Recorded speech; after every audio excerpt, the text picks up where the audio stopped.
and comes complete with fitted awning and bicycle rack. And that's not all, as we'll also give you a whopping £30,000 in tax-free cash to spend however you like.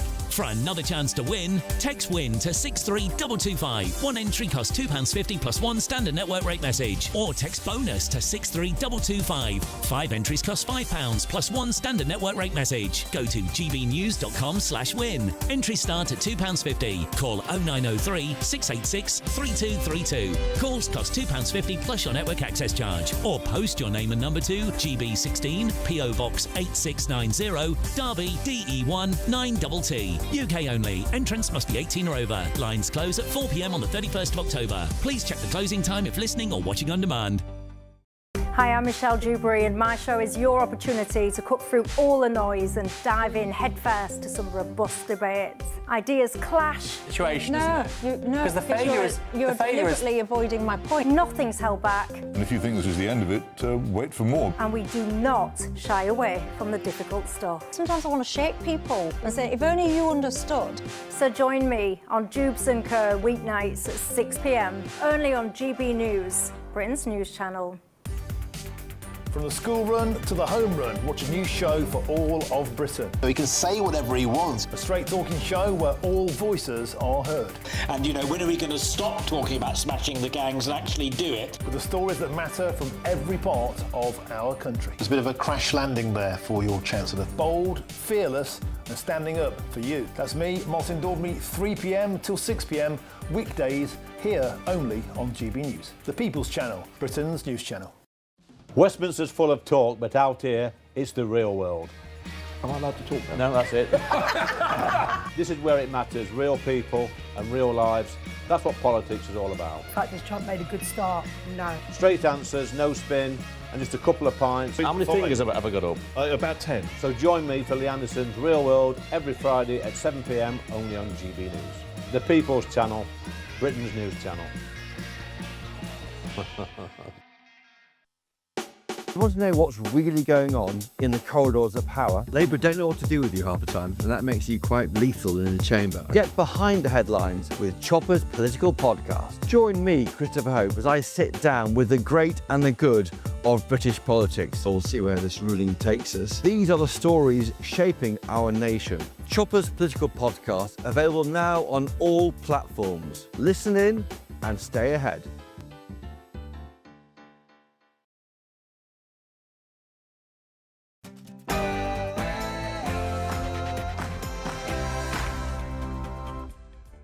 Good evening, it's Tuesday the 28th October. You're watching State of the Nation with me, Christopher Hope, in for the inimitable Jacob Rees-Mogg on tonight's show.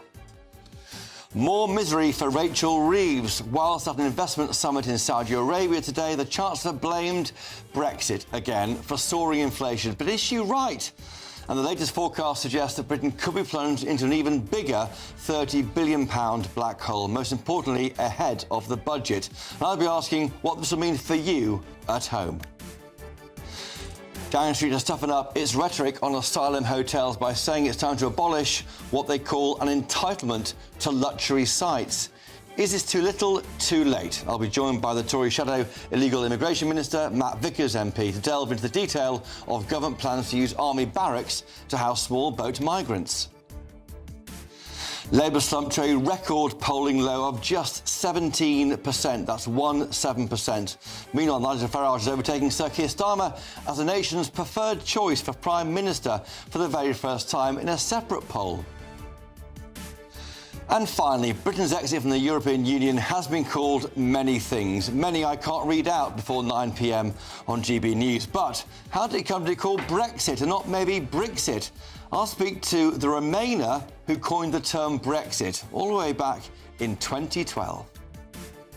Also, as you can see right now, dramatic pictures are coming into us on our screens here at GB News from Jamaica, where, of course, the hurricane there has made landfall. We'll bring you the latest of the devastating impact of this storm of the century as it makes landfall there through the show. State of the Nation starts right now.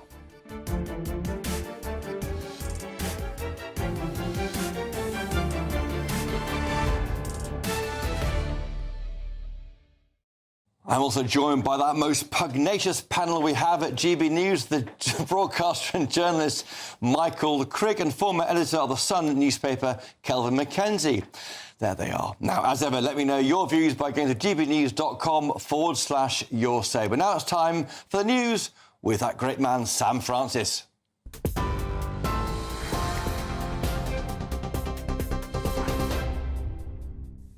Chris, thank you very much and a good evening to you. 2 minutes past 8. Well, British tourists are on lockdown tonight as Hurricane Melissa, one of the strongest Atlantic storms in history, tears across Jamaica. The Category 5 hurricane made landfall near New Hope with winds of up to 185 miles an hour, the most powerful ever recorded to hit the island. Officials are warning of catastrophic flooding, landslides and total building failures as torrential rain and 4-metre waves batter the coast. Around 8,000 Britons are currently in Jamaica, told to shelter in place and not leave their rooms, even as the eye of the storm passes overhead. The UK Foreign Office has set up a crisis centre to assist stranded nationals, while the Jamaican government is warning that no infrastructure can withstand a storm of this strength. Also breaking tonight, blasts and tank fire have been heard again across Gaza just hours after Israel ordered powerful strikes on Hamas positions. The move came after Israel accused Hamas of violating the ceasefire, claiming its militants fired on troops and handed over a coffin without a new hostage's remains inside.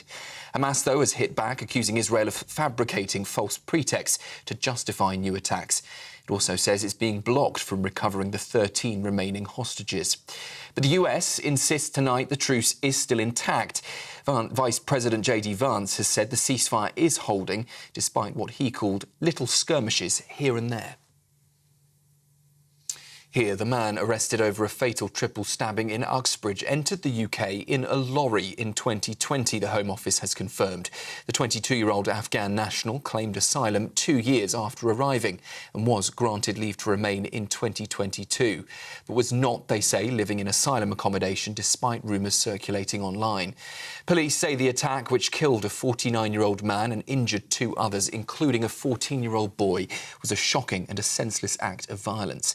The suspect was tasered and arrested at the scene on suspicion of murder and attempted murder. Well, earlier today, our Home and Security editor Mark White visited the scene of that attack and he spoke to an eyewitness. Shouting at them to drop their weapon. They were saying, "Armed police, drop your weapon." And the guy had his arms up, but he was walking backwards, sort of towards me, with his back towards me down this road. Could you see the weapon? Yeah, in his right hands. He had it held up, quite a big weapon, I'd say about that big, I guess, from distance. And yeah, he was backing towards me. The police just kept shouting very loudly, "Armed police, drop your weapon, drop your weapon." And he didn't. So they tasered him and he fell down onto my right here. Just on the pavement where he stayed, really. I think he had some medical attention, but there was just complete chaos around here. Thousands of small boat migrants will soon be moved out of hotels and into former army barracks, with the first groups expected to move in by Christmas. That's after the government confirmed discussions are underway for 2 sites, one in Scotland, the other in the south of England, which could house, they say, up to 900 men. Sir Keir Starmer has ordered officials to speed up plans to use military accommodation amid growing pressure to end hotel use. His Home Secretary Shabana Mahmood says she is absolutely furious that hotels are still being used to house illegal arrivals. And actress Prunella Scales, best known, of course, for playing Sybil Fawlty in Fawlty Towers, has sadly died at the age of 93. Her sons Samuel and Joseph said she passed away peacefully at home in London yesterday. Her co-star John Cleese has paid tribute, calling her a really wonderful comic actress and saying scene after scene she was absolutely perfect. Well, it comes as the legendary sitcom marks 50 years since it first aired. That's the news on GB News. I'll be back with you for a full roundup at 9. Now, though, it's over to Westminster and Chris.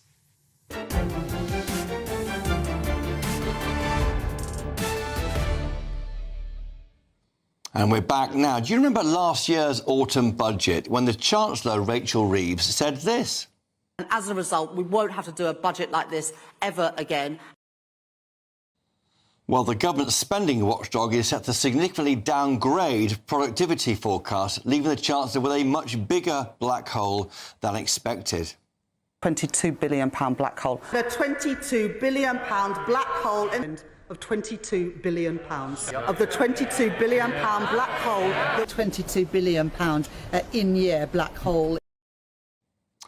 Forget a £22 billion black hole. According to the Financial Times today, the OBR's latest forecast could leave Rachel Reeves with a whopping £30 billion gap in the public finances. Now, the Chancellor has been in Saudi Arabia this morning for an investment summit, and having previously blamed austerity, the Tory government, and maybe just about everything else, apart from Jacob Rees-Mogg, perhaps, for the state of the UK economy, today she pointed the finger at the B word, Brexit. Rachel Reeves explained that too much cost was associated with trade and that there was public support for Labour's recent reset agreement with Brussels. Her comments come ahead of next month's budget, of course, that could include a series of revenue raises and possibly even a manifesto-busting income tax rise. Well, joining me now in the studio here at GB News Westminster is Labour MP Samantha Niblett, and my panel, of course, broadcaster and journalist Michael Crick, and the former editor of the Sun newspaper, Kelvin McKenzie. OK, to you first then, Samantha Niblett. How are we going to fill this hole? It's a big one. Will you have to break one of these three things you weren't going to do, which is increasing income tax, national insurance for employees or VAT? Well, making decisions or making announcements about the budget is well above my pay grade. And as you know, nobody will say anything about the budget until the budget. What do you do? Seriously, I am not an economist. I am an MP who cares deeply What's sellable to voters, then, to avoid a massive row? Well, the thing is about politics, and this is the thing I say to my constituents all the time, is it's a compromise. You can't please all the people all the time, and where you take from one place, you have to give it to another. So, quite frankly, I do not envy the job that Rachel Reeves has got right now. It's a choice, right? So some would say, why not cut spending? Why not cut the benefits bill? Why not stop paying people not to work? And then try and incentivise those who are at work by cutting taxes. That's a choice that a different party might make. Well, absolutely. And the Labour Party did call out that the welfare bill is too high, that we need to do something about it. But nothing's happened yet. The £5 billion of cuts never happened this summer. No, and I think we all followed the news there, and if you followed what my position was, I bowed back from signing the wrecking amendment was your position on that. So originally I signed an amendment which I didn't realise, being a brand new MP, meant wrecking the whole thing. But with that particular bill, there was a whole heap of stuff that we were doing about helping people into work. So we absolutely acknowledge that the welfare bill is at record levels. But a couple of things that are really, really stark, and as a mum to a teenage daughter myself, the fact that we have record levels of young people not in education, employment or training is awful. And if you start life on benefits, you're more likely to stay on it, and we are absolutely going to sort that out. The most frustrating thing about politics is nothing happens quickly. No. Nothing happens quickly. And so when people then elections happen, don't they? Nothing's happened. And well, exactly. So you can make all the promises in the world, and the stuff that we have reeled out we're doing is fantastic, but until people feel it, they won't believe it. And do you know what? I don't blame them for feeling that way. The B word, Brexit, that'll be blamed, won't it, for part of the low productivity we're going to see from the OBR when it reports at the end of next month. Were you a Remainer or Leaver? I can't remember. I was a staunch Remainer. Lots of people are in Labour. Well, do you know, it's a part of. If you don't like a situation and the EU, the better thing we could have done was to be kept a seat at the table and fought for the change that we wanted to see. And actually, what we've seen is a destabilisation. And I'm probably preaching to the converted on the stats, but when you look at the fact that Brexit has cost us around about 80 billion in GDP, that farmers were worse off for it, the fact that we're not paying 80 billion quid in those fees to be part of the EU, are we? Well, but also we got a lot out of the EU. The trade agreement that we've struck up and that the Prime Minister has struck up with the EU has come as a welcome news to our supermarkets, which over time, because of that confidence, they'll be able to hopefully bring the cost of food down. Now, when things like that happen, that's when people feel the benefit. And the trade deal with India and the US, of course, indeed, were signed because of Brexit. Yeah. So what would embarrass you on the doorstep at the next election? If one of those three big taxes had to increase, as many are saying now? I don't think I would be embarrassed on the doorstep. I think whatever the Chancellor has to do in November, and I appreciate there's a bit of a wait, a slightly longer wait, and that's making people feel nervous. Well, we are nervous about it. Well, absolutely, but can everybody... Our viewers are really nervous about it. Which is fair enough, but before every single budget, there is nervousness because people don't know what to expect, so they speculate. We don't deny anything, so then they assume we're going to do it because we've not denied it, but the second you deny one thing, they ask why you haven't denied another. And so the 26th of November can't come soon enough for me, and I think people will appreciate the stability reality and knowing what's actually happening rather than living in limbo. But just finally, the hard thing, the thing that should discombobulate, I think, the rivals, maybe boost you in the polls, is if you had a go at cutting spending, just took the melee chainsaw to maybe the welfare budget and took on some of those vested interests in the Labour Party and cut spending. That would probably bring down the cost of borrowing long-term on the bond markets and also reassure, I think, some voters who aren't sure about Labour. But if you first things first, we've had years and years of austerity where we've seen public services absolutely squeezed and we're all worse off for it. If we go ahead and cut, and again, I do not know what's going to be in the budget, but if you squeeze, let's look at the welfare state. We recognise we've got to bring the bill down. We're going through the TIMS review, how we work with disability groups. Sorry, that report's back in November next year. Yes. And the TIMS measures coming in in spring 27. Yes. I mean, that's a long way away. Let me position it this way to you instead. If you've got people that are on benefits and they've not had a chance to get into work, and we're putting a programme in place to help them get into work, if you take away something too soon, then you're not helping them get into work. This is what I mean about politics being a compromise. Let's bring it in the panel now. Michael Crick, you've been around politics longer than I have. It's a difficult choice here, but something's got to give, and probably a big breach of the manifesto on tax. Yeah, well, it was a stupid promise to make in the first place. And the examples of John Major back in 1992, who promised not to put up taxes, or George Bush Senior the same year. Read my lips, no new taxes. And we had a lot of fun putting all that together, all together, repeating it many, many times. And anybody could see that they were going to have to breach one of these. Trouble with VAT is... So you're thinking they will have to? Oh, yes. And yes. If not this time, some future budget in this Parliament, and probably more than once. But the trouble with VAT is that it's inflationary. And, inflation's high enough as it is right now. But it says on lowest income. I mean, Labour doesn't like increasing VAT. Exactly. Whereas the two income taxes, after all, national insurance is an income tax as well, people are aware of that and think about that. I don't suppose many people actually get wage slips anymore, but whatever they get, they do see it and notice it. So I think it will have to be something in the area of income tax, but loaded more on the higher paid, of course. And you get less back from that. You don't get as much by taxing the higher paid, because they start to avoid as well. Well, of course. Or leave the country. It's much less flexible now. Well, in a funny way, because it's easier for people to go abroad now, and they think about the idea more, it's more more difficult to raise high taxes now than it was, say, 50 years ago. Calvin Mackenzie, is Brexit the problem here? Well, it's not the problem. It's the same problem it always is when Labour come to power. Suddenly things are looking rather good, and the next minute everybody is being asked to fund and subsidise people that they don't know and don't care about. And that is our problem. We are simply spending too much money, and the only way that this can be solved is the way that Labour like to do it, which is actually stick up the taxes, and normally for the people that are already having to subsidise other people's lives already. It is an absolute disgrace.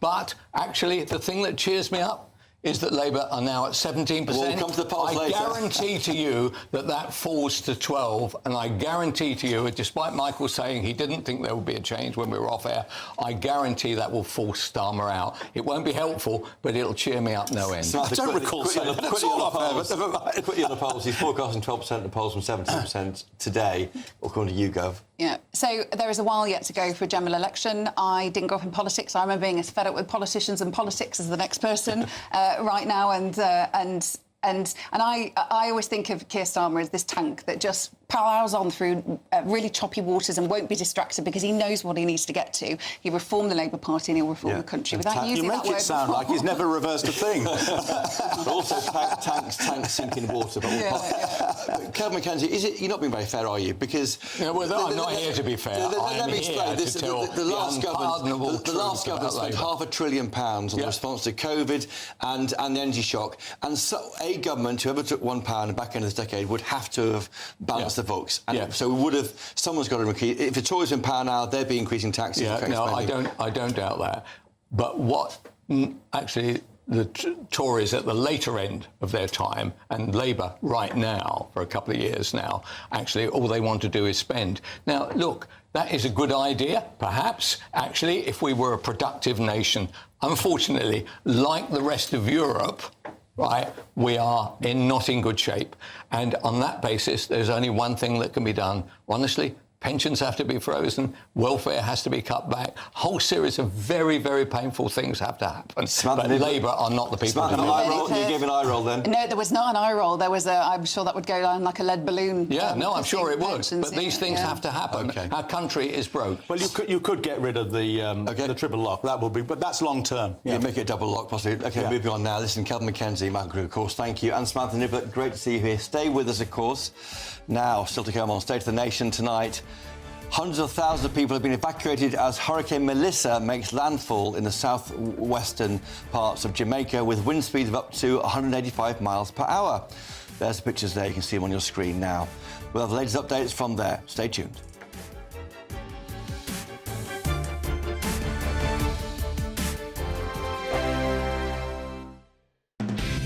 Decisions made in Washington aren't just shaping America, they're shaping Britain too. From migration to global security, from crime to health. Whatever happens in the White House today will be felt in your town or city tomorrow. That's why The Late Show is live from Washington, D.C. Cutting through the politics to show you what it all means for Britain. The Late Show live every night at midnight. Only on GB News, Britain's news channel. I'm Martin Daubney. This is GB News, Britain's news channel.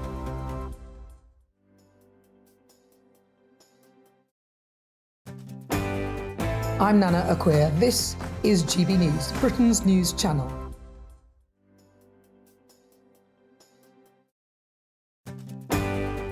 I'm Michael Portillo. This is GB News, the People's Channel, Britain's news channel. GB News Breakfast, every day from 6 a.m. I think solo travel can be really enriching. I think it helps build so many different skills. You have to problem solve, navigate different social interactions. It can be great for building confidence, mental health, resilience, and the interactions you have with people tend to be richer when you're traveling on your own. So I'm all for it. I think it can really help reset the mind and give you that confidence boost for sure. 70% of solo travellers are women. Why do you think that is? I think in general, post-pandemic, we have seen people prioritising travel. I think because it was taken away from us and restricted for quite a long time, we've seen this general overall trend that people are prioritising travel, spending more on travel. And I think women in particular, in general, we do tend to get pulled in so many different directions. If you're a working mother and a partner, our lives are so hectic, and solo travel, I guess, for women just gives them a chance to have a little bit of a breather, have a little bit of an escape, recharge, and hopefully come back after their trip, you know, in a healthier, more refreshed mindset. GB News, the People's Channel. Bold. They are under no illusion. Ray. Are you a human trafficker? Boundless. I've had enough of the nonsense, and I'm not afraid to say it. Don't get us on the BBC. Every weeknight, I tear through the headlines. The smell of gasoline. Should we be worried about it? From Westminster madness to cultural war chaos. What I'm going to do now is they are throwing things out the car as we speak. Get ready, Britain. Here we go. Patrick Christie's tonight, weeknights from 9 p.m, only on GB News, Britain's news channel.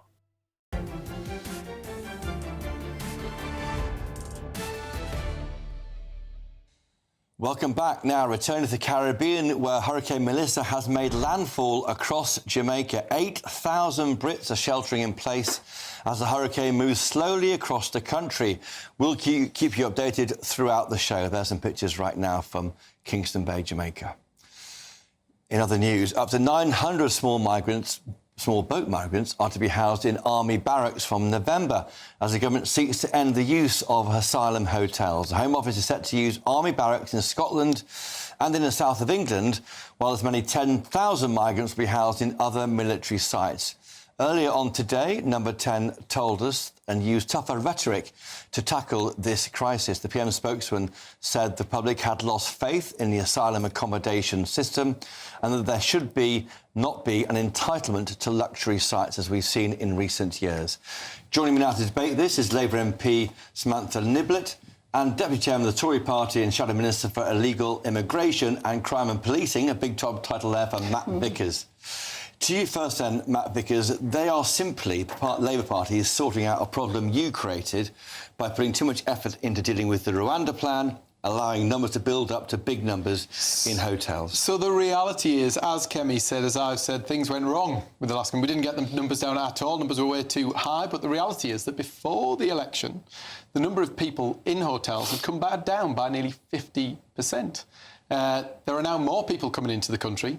There are more people in hotels, and the number of people who arrive illegally and are deported has gone down. So things are all going the wrong way. We were looking at alternative accommodation, hence us getting the number of people in hotels down by 50%. But the reality is, the only answer, everybody at home knows it, everybody with any common sense knows it, until we start removing people who've broken into this country, we will never get those numbers down. People need to know that when they get in the boat, they are not going to get to stay.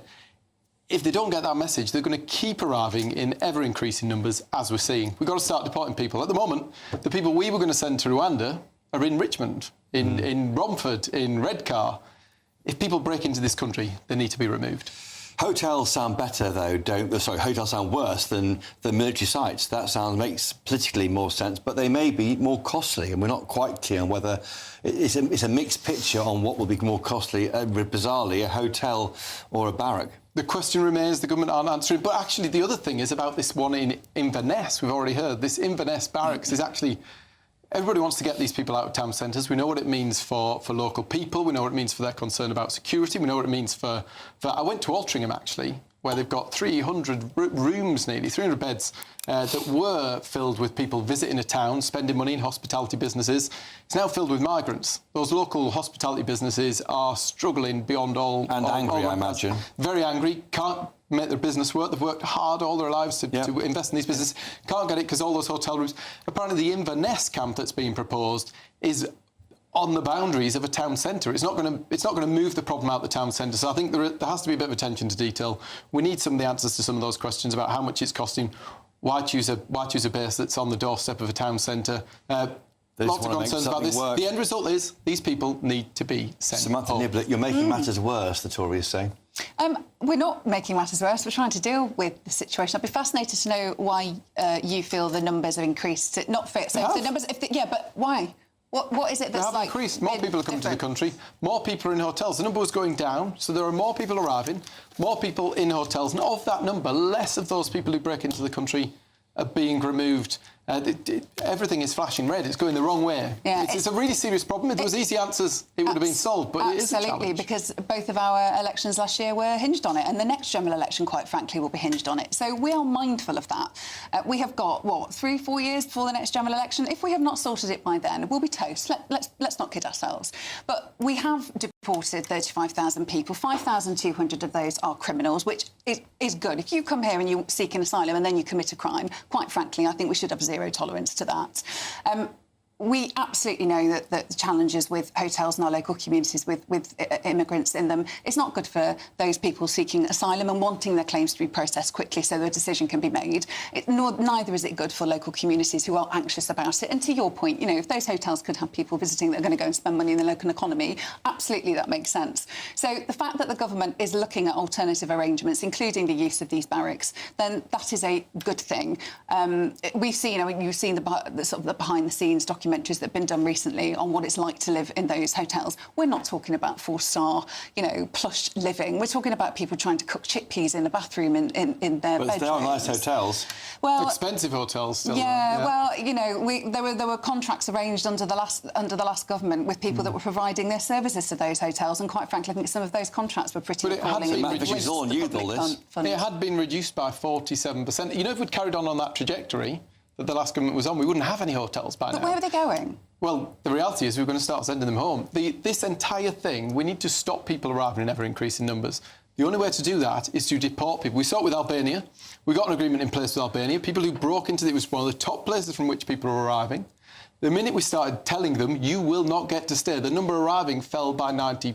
It was progress. People need that message. You cannot come to this country, abuse our hospitality and get to stay. But that is one of the big reasons why we need to crack the criminal gangs that do it. So you've got lots of, particularly, and the challenge has been with young men that are trying to come across for a better life, apart from anything, because they're sold a dream on the likes of TikTok. We know that some of these criminal gangs, as part of the agreement with bringing these people over for the fee that they pay, they say, we'll do a little video about how great it is. And they come here thinking that the streets are paved with gold, some of them, as well as the genuine cases of asylum. So that is why we are changing the law to make it that we can treat those criminal gangs as though they're a terrorist, and then we can be firmer. The key point Matt Vickers made at the beginning there was, is it not right when you need some form of deterrent, whether it's deporting to Rwanda or it's offshore processing in the Western Balkans? You need something, don't you? I mean, that's what's missing from the armoury in dealing with this. Yes, but that is also part of the pilot scheme with France. Now, I appreciate it sounds pretty farcical and it's 1 in, 1 out. It doesn't seem like much, but it is a 17 pilot. or 18 and in 1 out. But let me tell you what happened recently with the guy that then made it back, because he made a second attempt to get back over. Because we got all his details, we were able to say, no, you're not staying, you're out. We don't have to process him again because he had no right to be here, and he's wasted his money. And if he tries for a third time, well, it'd be a bit of a fool, really, wouldn't it? You might try again. Well, that's part of the problem. I mean, what will you be doing, Matt? Because you must be supporting the move from hotels into army camps. We've set out the stop, but ultimately we know the only way to deal with this is to get people back to where they came from. If you can't do that, you send them to a safe third country. If it's not Rwanda, it could be Timbuktu. If you break into this country illegally, you cannot be allowed to stay. Until we get that message out to those people, they will continue to arrive. We've said we'll axe our membership of the ECHR. We said we'll disapply the Human Rights Act so that these people can be moved. So that they've got some silver bullets in the Tory party. I know, shame they didn't use them when they were in power, isn't it? There is that.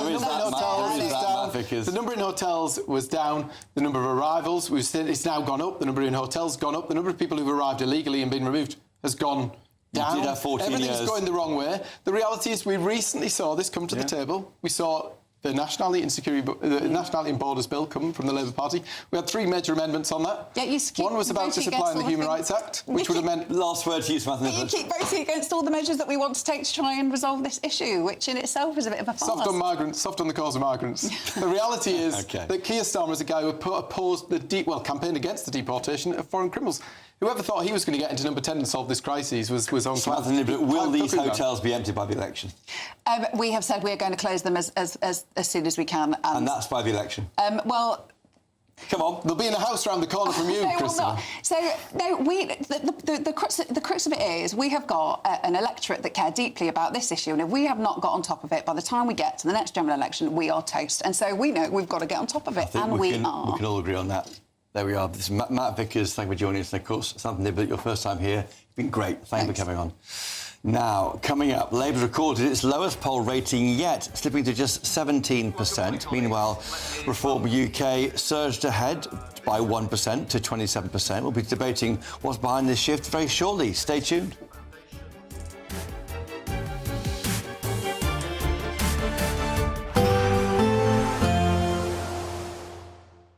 Dinner under the stars tonight? That reminds me of our travel insurance. You mean all clear skies? All Clear Travel Insurance sponsors GB News Travel Destinations Forecast.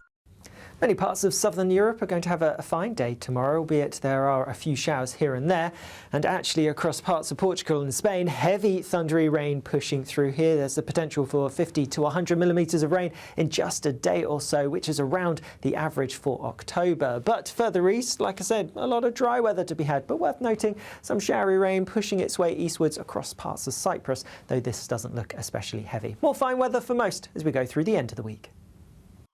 All Clear Travel Insurance sponsors GB News Travel Destinations Forecast. Hello again and welcome to the latest update from the Met Office for GB News. Further showers for many of us, particularly northern parts of the UK during the next 24 hours.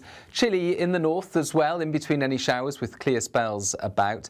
Low pressure continues to drive weather systems into northern and southern parts of the country, with this weather front turning up during the evening, bringing a spell of more persistent wet weather into Wales initially, that turning heavy in places, and then it spills into the Midlands and other parts of the southern third of the UK. Further showers for northern England, Scotland and Northern Ireland. But in between the showers, there will be some clear spells, and under those clear skies, temperatures will fall into the low single figures in places. So a few chilly spots first thing Wednesday. The odd mist and fog patch as well, particularly for sheltered parts of northern and northeastern Scotland, where temperatures could dip down just below freezing in some of the most sheltered glens. Otherwise, it's 5 to 7 degrees first thing, and we've got these showers moving into western and central Scotland. Some flakes of wet snow over the hills. Northern Ireland also seeing some showers, particularly for the north and the west. But a decent spell of brighter and drier weather for North Wales and northern England from the word go. And we do see the rain across parts of South and East Wales, and the southwest tend to peel away with skies brightening here, but it just does move into the East Midlands, East Anglia and the southeast by the afternoon. A damp and gloomy afternoon here, 14 Celsius in London, 8 to 10 Celsius for parts of Scotland. Thursday starts off bright with, again, a few pockets of frost and fog, but it doesn't last long. We keep the sunny spells in the east, whilst the next system brings wetter weather into the west with an increasing wind, gales in exposed western parts. And it stays unsettled through Friday and the weekend. A lot of showers around, but in between some brighter spells and feeling a bit warmer. Hi, I'm Michelle Dewberry, and my show is your opportunity to cut through all the noise and dive in headfirst to some robust debates. Ideas clash. Situation, isn't it? No, because the failure is you're deliberately avoiding my point. Nothing's held back. And if you think this is the end of it, wait for more. And we do not shy away from the difficult stuff. Sometimes I want to shake people and say, if only you understood. So join me on Jubes & Co weeknights at 6 p.m, only on GB News, Britain's news channel. From the school run to the home run, watch a new show for all of Britain. He can say whatever he wants. A straight-talking show where all voices are heard. And, you know, when are we going to stop talking about smashing the gangs and actually do it? With the stories that matter from every part of our country. There's a bit of a crash landing there for your Chancellor. Bold, fearless and standing up for you. That's me, Martin Daubney, 3 p.m. till 6 p.m, weekdays, here only on GB News. The People's Channel, Britain's news channel.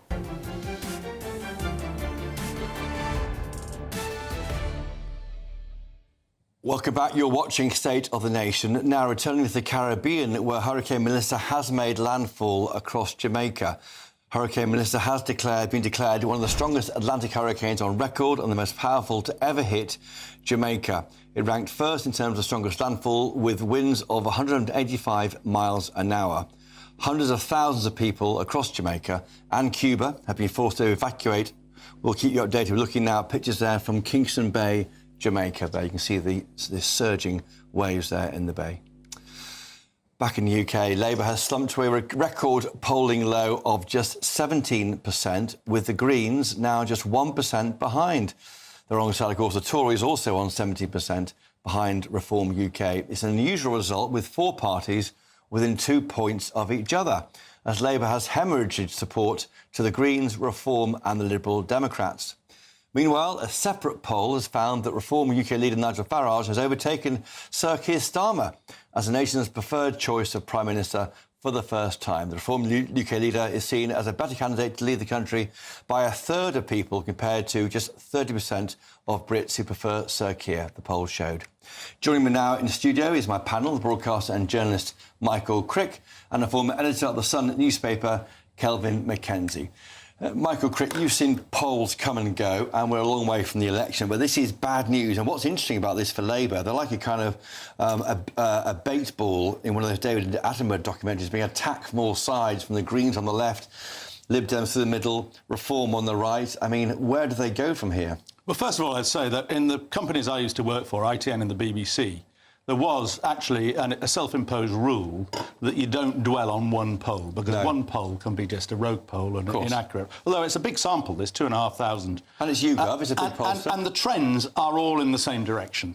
Obviously, it's dreadful news for Labour, but I think the Caerphilly by-election actually last week showed there is a route for Labour and the other parties to thwart Nigel Farage and Reform. And you saw massive tactical voting in Caerphilly. And I think that's what we're going to see at the next election. I know tactical voting has grown over recent elections, but boy, you ain't seen nothing yet. And what you saw in Caerphilly is that people from all the parties who clearly weren't going to win, willing to vote Plaid. People, you know, Conservatives even, Labour people who would never vote Plaid in the past, simply because they were best placed to stop Farage and Reform, which they did. They got 11, nearly 12% more Plaid than Reform did. So that is provided a bit of a roadmap. The other thing I'd say is governments are always really unpopular.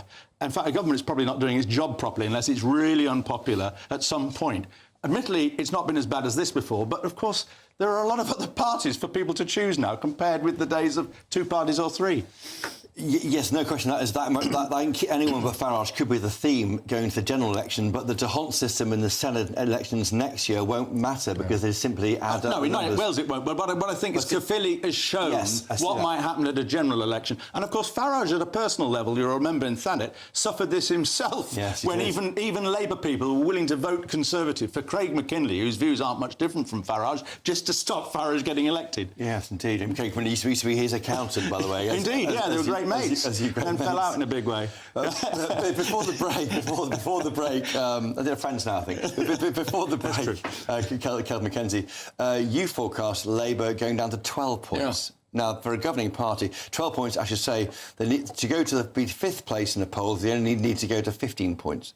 Yes, right. So the situation for Labour, honestly, I've not enjoyed this so much. I honestly, every poll I see gives me a surge of enthusiasm for politics. So what we're going to see is that. So I suspect that under Labour, and possibly even if the Tories were in as well, I'm not making a really political point here, is that our economy is going to continue to struggle. At which point, it'll be a plague on all your houses. And parties like the Greens will become enormously attractive to the point where the sitting party, whichever it was, I expect the Greens to go charging up to something bizarre, like 20%, 19%. And where's Reform on your poll? Reform stay very much where they are at the moment. Now, look, if all this changed, the economy got great, which actually I want the economy to be great, right? The economy got great, and suddenly Labour looked attractive, that'd be different. But actually, if you don't believe that, and I personally can't believe that under this mob, that's likely to happen, I expect the Greens to do fantastically and that Labour to do disastrously. Michael Crick, the surprising story of this so far this autumn is the Greens. They're up 6 points since Zach Clancy became leader. They've taken the opportunity that Jeremy Corbyn presented and hasn't delivered. I mean, he hasn't got his party set up yet. And he never will, really. I mean, it's just a joke, isn't it? The so-called Your Party, confusing name. They've done extraordinarily well under Zach Polansky, who has got, who is a charismatic figure and a good speaker, although you can see internal dangers there because there are a lot of Greens who are not quite as radical as him and representing... I mean, are people in North Herefordshire, where they currently have an MP, going to vote for the Greens under Zach Polansky? I don't know. It's an interesting one, that. But there are dangers in all these parties, because you could actually see a party get a majority of seats in the House of Commons with something in the mid-20s in terms of percentage. Well, it was extraordinary enough for Labour to get such a huge majority on just 33.7 at the election. Yeah. But and the more parties that get involved under first past the post, it doesn't take much to win. And that's terribly, terribly dangerous. But isn't the thing that we're seeing right now, I love what's going on. I love the sense that there are people who can really feel involved. They previously had quite a minority view, and at least somebody is representing them, right? Whether this happens in the general election, I quite accept it doesn't happen. What I would do if I were Nigel Farage and I won, right, the minute I change the voting system immediately, because the world is a one-party world. Why would you change it if you've won? Because it's a one-party world. Right, you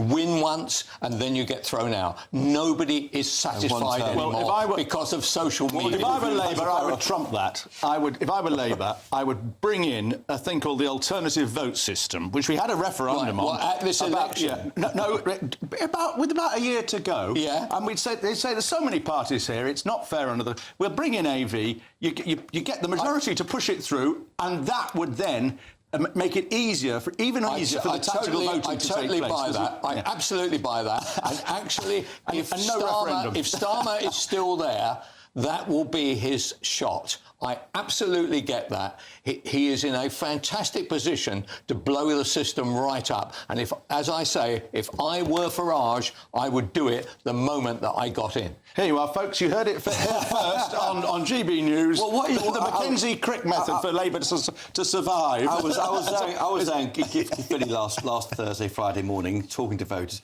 There was definitely they couldn't just go Farage after a century of Labour. It was too big a jump for them. I was struck by the high turnout. I mean, more than 50% was the highest ever in a Senate by-election, the highest than the average vote in the Senate elections anyway. People are engaged, as Kelvin says, Michael Crick. They are. And, of course, what's happened throughout politics for 15 years now is that traditional loyalties have broken down. And once you've voted for somebody else once, well, it's like when he... So I understand, when he committed your first murder, you might as well commit... I mean, I'm sorry, I shouldn't make that sort of joke. It's like rebelling in the Commons, isn't it? Yeah, exactly. And of course, all these loyalties, class loyalty broke down in 2021. I mean, Labour's now the middle-class party, the Conservatives became the working-class party. Now it's Reform that are the working-class party. So it is a fascinating situation. But maybe first past the post can only cope with a two-party system. And when you have more than two parties competing, as we saw in the 20s and 30s, you get some strange results. Blimey, well, Michael Crick, thank you for joining us, of course, and Kelvin Mackenzie, thank you for being here too. Coming up, Britain's exit from the European Union has been called many things, some rude, and I can't say before the 9 p.m. watershed, but how did it come to be called Brexit and not, say, Brexit? I'll be speaking to the Remainer who coined the term all the way back in 2012. Stay tuned.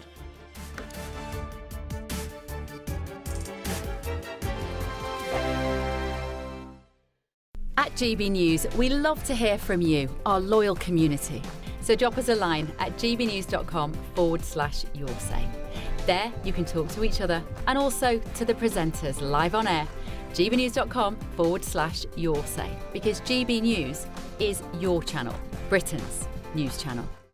Hi, I'm Michelle Dewberry, and my show is your opportunity to cut through all the noise and dive in headfirst to some robust debates. Ideas clash. Situation, Because the failure is... You're deliberately avoiding my point. Nothing's held back. And if you think this is the end of it, wait for more. And we do not shy away from the difficult stuff. Sometimes I want to shake people and say, if only you understood. So join me on Jubes & Kerr weeknights at 6 p.m, only on GB News, Britain's news channel.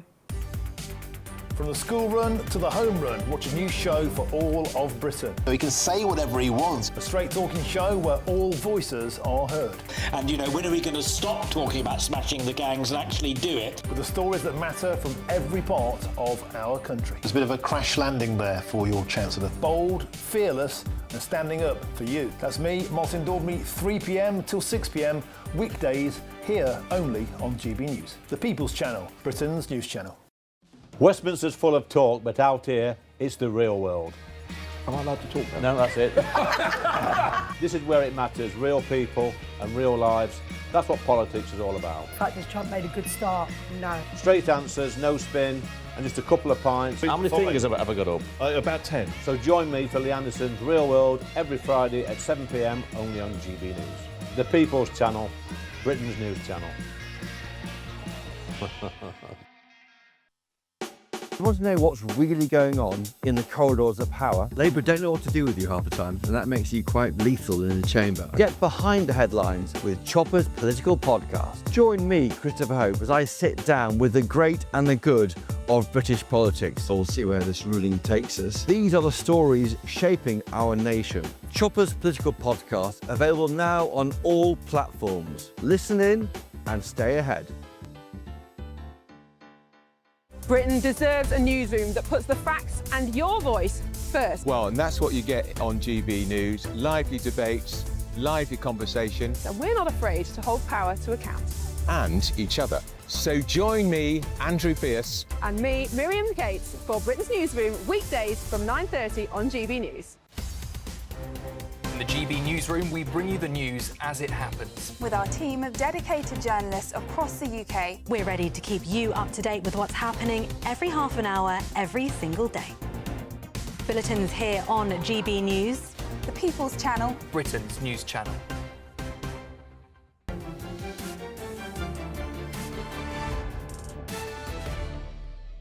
Ladies and gentlemen, dare to dream that the dawn is breaking on an independent, united kingdom. Nigel Farage there talking about the phenomenon that we all now know, of course, as Brexit. And I had just left that bar when he started speaking. It's hard to imagine there was once a period in which he did not have a name. Brexit has been called a lot of things over the years. Some things I can't even say on a compliant TV programme like State of the Nation. What was once simply called Euroscepticism was then called Brexit for a bit. But that didn't stick with the British public, with thanks to our next guest. He's called Peter Wilding. He is a pro-European, Remain-supporting advisor and a solicitor in European law. He first used the term Brexit in an obscure blog post all the way back in May 2012, and he said he never thought it would take off. Well, to tell us the full story, Peter joins me now. Peter Wilding, thank you for joining us on State of the Nation. I do wish Jacob Rees-Mogg was here for this conversation rather than me doing it. But, yeah, where did... I mean, at the time, was Grexit, the Greek exit from the euro was around, wasn't it? Is that where Brexit came from? Yeah, absolutely. It was around 2012, and the Greek euro crisis was still ongoing. And Grexit was a word, I think, coined by an American economist. And, you know, it didn't take, you know, it was hardly Oscar Wilde to have the leap of faith that moved one letter from G to B. Yeah, so I put it in a blog post and forgot all about it, Chris, to be frank with you, until it turned out to be my consolation prize when the Oxford English Dictionary rings me up just after the referendum and says, guess what? We went back and found you were the first one to use it. Congratulations. Shakespeare invented hundreds of words. You invented one word, but that's more than most people. Yeah, I mean, it's crazy. I mean, some people have investigated this and said it's the most important one word to feed a political revolution that can be associated with one person. I mean, you have democracy and things like that, but there's no one person associated with it. So, as I say, it's claim to infamy, so there we go. As a journalist covering it, I remember looking back at what I've written at Telegraph, and I think I called it if a so-called Brexit happened, because, I mean, Brexit, no one thought that Brexit was going to win, so no one really thought about the word. I looked at some use of the words. It was mentioned 340 times in newspapers and websites in 2013, and well over 500,000 times where Brexit was used, for example, back in 2019, 2020. So you've made your mark, Peter Wilding, and how does it feel being Remainer to define this moment in our British history? Isn't life all about ironies, Chris, hey? That's what makes it so fascinating. Yeah. Yeah, you know, it would have been nice if you could copyright a word, obviously, but that's not possible. But you gave it to the world, like the guy who invented the internet. You gave it to the world in a very generously spirited way. You'll love this, because until last year I was working in the House of Commons, and I used to be introduced to characters like John Hayes, and here's Peter Wilding, is the man who invented the word Brexit, and of course his eyes light up until I said, yes, John, but I'm afraid I was against it, and the sun falls from his face. So it's you've got to laugh about it. And your family mind about this? I mean, you know, it's a big claim to fame.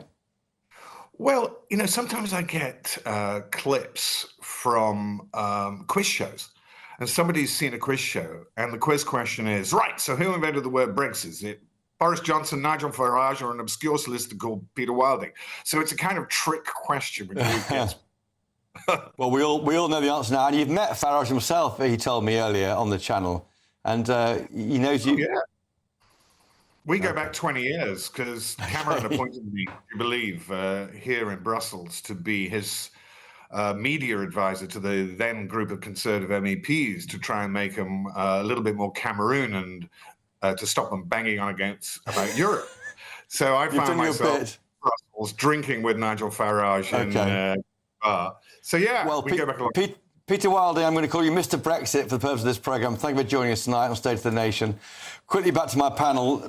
Michael Crick, if it wasn't called Brexit, what would it be called? It would be another 6-letter word beginning with F, and it would have 2 U's in it. OK, that's a rude word. What's your word for if it weren't for Brexit, Calvin? I think I combine freedom with exit, so it'd be Frexit. Frexit might work. And, of course, if Italy goes, is Italexit, German exit, so it goes on. Brexit. But you're right about. When we joined the EEC, as it then was, there was no word, and we kept talking about accession. You know, whoever uses the word accession? Yeah, and it did seem. I remember vividly. No one even thought about the things about like the customs union, single market until we left the European Union. Then I was had to write articles to Telegraph about it. Quite extraordinary. Listen, Cal Mackenzie, it's great to have you on the show. Thank you for joining us, and also to you, of course, Michael Crick. Now to go over to the Brexiteer himself, of course, my colleague there, Patrick Christis, who's got a great show on tonight. Well, how much more can the British public be expected to put up with? Today, it was revealed that an Afghan man who arrived illegally in the back of a lorry and was granted indefinite leave to remain is accused of stabbing to death an innocent dog walker and also stabbing 2 other people as well. On a completely unrelated story, the government wants to put illegal migrants in disused military bases. Well, I've got a big exclusive for you. A gun and knife-obsessed Libyan man has been living at RAF Wethersfield. Some female cleaners are being sexually assaulted there, and some of the illegals are defecating on the floor. All of that and much more. Expect warm spells with the odd rude interruption. Box Boilers sponsors the weather on GB News. Hello again and welcome to the latest update from the Met Office for GB News. Further showers for many of us, particularly northern parts of the UK during the next 24 hours. Chilly in the north as well, in between any showers with clear spells about. Low pressure continues to drive weather systems into northern and southern parts of the country, with this weather front turning up during the evening, bringing a spell of more persistent wet weather into Wales initially, that turning heavy in places, and then it spills into the Midlands and other parts of the southern third of the UK. Further showers for northern England, Scotland and Northern Ireland. But in between the showers, there will be some clear spells, and under those clear skies, temperatures will fall into the low single figures in places. So a few chilly spots first thing Wednesday, the odd mist and fog patch as well, particularly for sheltered parts of northern and northeastern Scotland, where temperatures could dip down just below freezing in some of the most sheltered glens. Otherwise, it's 5 to 7 degrees first thing, and we've got these showers moving into western and central Scotland. Some flakes of wet snow over the hills. Northern Ireland also seeing some showers, particularly for the north and the west. But decent spell.